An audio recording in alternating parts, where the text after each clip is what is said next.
Another thing I want to talk about quickly here as we consider the habits that you have and the life you're trying to live to make this 20-day devotional even more impactful in the life of the teenager you care about. Let's talk about you for a minute. Maybe you're a grandparent. Maybe you're a parent. Maybe you are a youth leader at your church or a youth pastor. Maybe you just are a teacher, or you have this teenager in your life that you feel some kind of responsibility for, and you want to bless them and see them walk in faith with Jesus. I just want to ask you, are you growing in faith? It's really difficult to lead people. It's really difficult to impact someone so significantly that they turn from their sinful desires and turn to Jesus if we are not growing spiritually.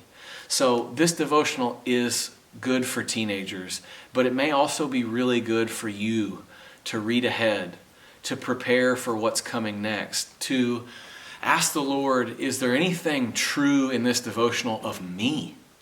Do I have any of these desires that have become disproportionate and anti-gospel? Have I taken a good gift that God has given me and made it from a gift to a God thing, and I'm being idolatrous?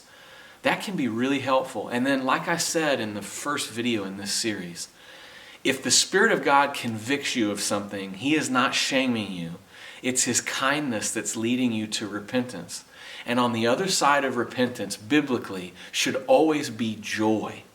And so the best thing about joy is that it's infectious. Man, if in the middle of this video, the Spirit convicts you of an idol that you've been worshiping instead of worshiping Jesus, I implore you to kill it with the Spirit's power, to flee from it, and then to tell that teenager the work that God has done in your heart.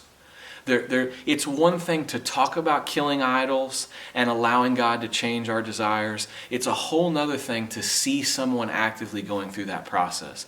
So maybe that's why God has brought us all together right now.